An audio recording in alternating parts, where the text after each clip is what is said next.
Hey everyone, welcome back to my channel. So as you can see by the frou-frou-ness of the thumbnail and the title, this is going to be my luxury wish list. I know I haven't talked about luxury very much on my channel, but it is something that interests me so much. Unfortunately, because it's my no-buy year and I'm saving for possibly college, I haven't been able to invest so much in luxury. I do have like a couple of things, and by couple I really mean a couple. And I eventually would really like to grow this collection once I am in a more stable place, because if I'm going to be living in a dorm, possibly because of school, and then my parents' house is in Arizona and I wouldn't be living here, it's just not a place to have a luxury collection. And because I possibly will have to pay for school, that is a priority. But it's always fun just to say what is on my wish list currently, and to see if any of that changed by the graces of people in my life, or you know, just by sheer coincidence. Anyways, so let's just jump right into the video. I'm going to be putting the picture of the item up here, and this is kind of like long term. I'm not trying to like have people give this to me in no way in like a course of a year or a couple of years. This is kind of like what I want eventually / now, like possibly to have one day. So the first one, as a girl that only owns 2 luxury items, and probably it's gonna take forever to get this, but it is going to be what every girl or most girls want, and it is a Chanel classic flap. And I would personally love the classic flap in caviar, in gold hardware, black and gold. It's just the classic. It is what Chanel is to me.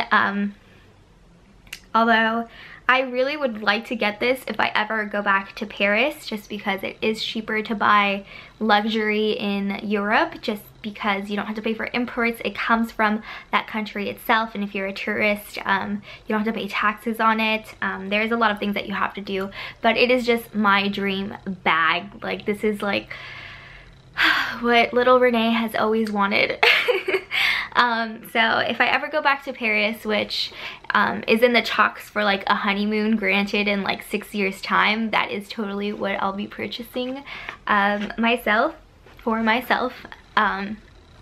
But because it's in 5 to 6 years time, I think it's okay to say that. It is very possible to save if I have a job. Save for that in that amount of time. Of course, Chanel always has their like price raises, but you know, hopefully before then I will be working professionally, and it'll be a stitch to save for it, right? Right. The second thing I have is possibly what would be my first Chanel bag ever. It's the one I've had my eyes on. It is going to have to be pre-loved because it is considered vintage, and it's the Chanel Diana classic, just the classic bag. I will put a picture of this here. It's also black and gold hardware. Of course, you see a theme here that I am obsessed with Chanel black and gold. It is just a classic bag, besides the classic flap, that I feel like will always be in style. I mean, this bag was, you know, in Diana's times, which was in the 90s, early 90s to mid 90s, and it clearly is still relevant and very similar to what the classic flap is today, which that bag has also been around forever and is still like such an iconic staple. So I feel like this would be my perfect first Chanel bag because it's small, it is like a crossbody, and I love my crossbodies. It's all I really have, just because it's so comfortable, and for my height it's just very easy to access, and I don't have to be like, it doesn't fall off your shoulder. So I just love crossbody, so that's why I feel like this would be my perfect first Chanel bag. Moving on to a different brand, I have the YSL Lulu Toy in the nude shade, and this is just a bag, a small crossbody bag as well. I really would want to do a nude just because a lot of the things that I want here are kind of like black colors, which go with everything, so I feel like having this in nude would be like a good little like different, you know, more casual, more like springy and daylight, considering like black bags can be viewed more as of a nighttime bag. But yeah, and this is like a very I want to say it's more affordable, you know, because it's only the toy version is only around like $1,200, maybe $1,300, and I feel like that's a lot more doable than, of course, saving like $6,000 for this Chanel classic flap.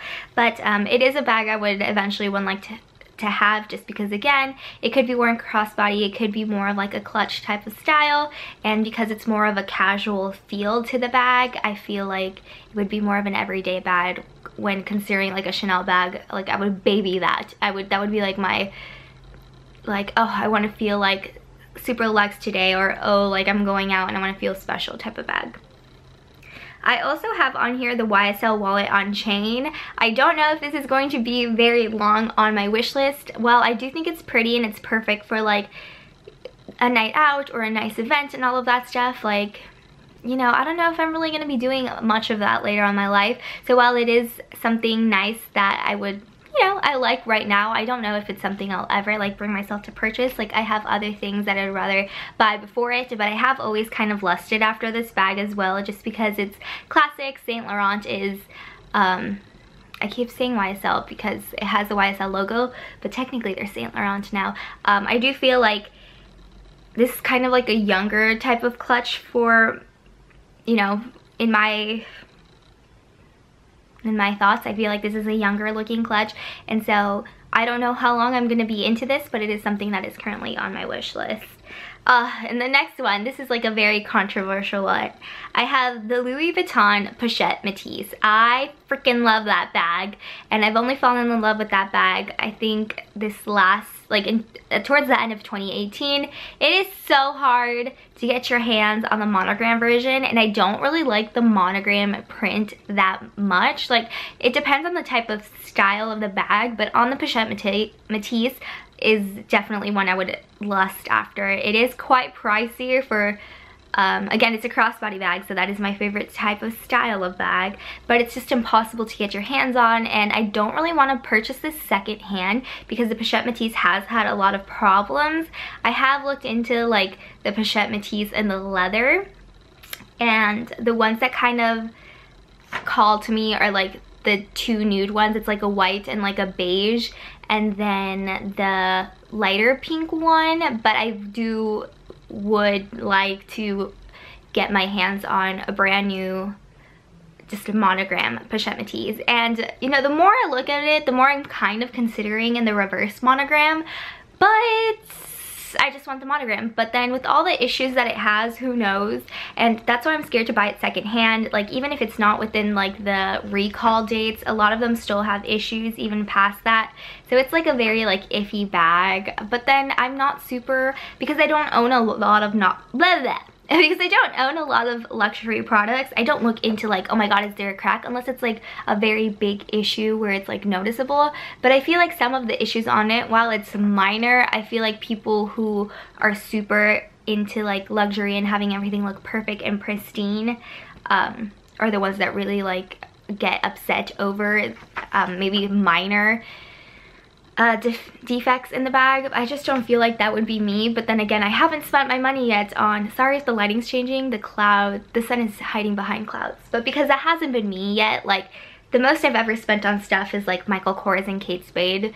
In regards to purses, I haven't bought a luxury purse yet, so I mean, until I spend my money, I can't say like, oh, like I'd be okay with a little bit of like defects, because no, you spend your hard-earned money, and for the amount that you pay, like you probably shouldn't be you really shouldn't be experiencing those things with bags. But I really want one. Hopefully they get their ish together and fix the Pochette Métis. But that's everything I have in regards to bags. Moving on to little other things, I really want the Chanel slingback flats. I do own the slingbacks with the block small heel in the all black, but I really want the slingback flats in the nude. I've never been a fan of like their ballerina flats, but when I saw the slingbacks, I'm like, oh, those are gorgeous. I so want them. Can I bring myself to spend $900 on a pair of flats? No. Especially because I'm saving more towards a bag if I could save. Again, no by ear. I'd rather put those $900 to a bag than flats. But maybe after I get like some bags, maybe I would eventually want flats, or maybe I wouldn't even want them anymore. When I got my slingbacks, like that's a different thing. I got them in Paris. They were cheaper. They were not $900, so that's a different story. This is one that I'm going to add on here, but this has definitely changed. For the longest time, I wanted Gucci mules. I'll put that up here. That was on my luxury wish list. I did get these other pair of mules for my birthday, which I love way more than the Gucci meals, and I don't necessarily think I need the Gucci meals anymore, but because they have been a part of my wish list for a very long time, I am gonna put them up there like an honorable mention, but technically they're no longer on my list because the meals that I got are way cheaper. They're not $700, and I feel like they look a lot better and a lot more classy and current. And I feel like when I saw the Gucci meals in person, I thought that they looked like very grandpa-y, so I was kind of just like lusting after them like through social media and stuff. But the last thing I have on here is the Louis Vuitton key pouch. I haven't decided which, if I want like Damier Azur or Damier Iber. Sorry if I'm butchering the names, or if I want it in a monogram. I kind of like, I just like the classic of like white and gray, but I also kind of like the monogram on this, and I kind of want the pouch over like the key clave one where you have like all the keys, just because I don't use that many keys. I just have my car key and that's it. And like my house key, but I don't have any other keys, so that's why I don't think like I need them. But I really like the idea of the pouch because I've seen like people at work just put like their cards in there and it's attached to the keys, and it's very easy just to grab and go if like you're not carrying very much on you. And so that's why I really kind of want that, and maybe I can ask for that for my birthday because it's, you know, it's on the lower of the price range, and that's like my one thing. Like if you buy it brand new, it is only like, I'm gonna say, let's say it's like $230, like with taxes and everything. And then I've seen it like pre-loved on Fashion File for $295, and I'm like, but it's, what? You can get it brand new for a lot less, and then this is all used and like tarnished, and you're selling it for more? Like what the F? What the F? Like, I don't know. So you have to watch out with like pre-loved sites because it might try to jip you, but you know, that's all I'm gonna say. So that is what's on my luxury wish list currently. If you have anything that you've been lusting after that's considered luxury, let me know down below and we can have a conversation about it, and maybe we can convince each other, or you know, we might add some more things to the list. But thank you so much for watching, and I will see you guys all in my next one. Bye!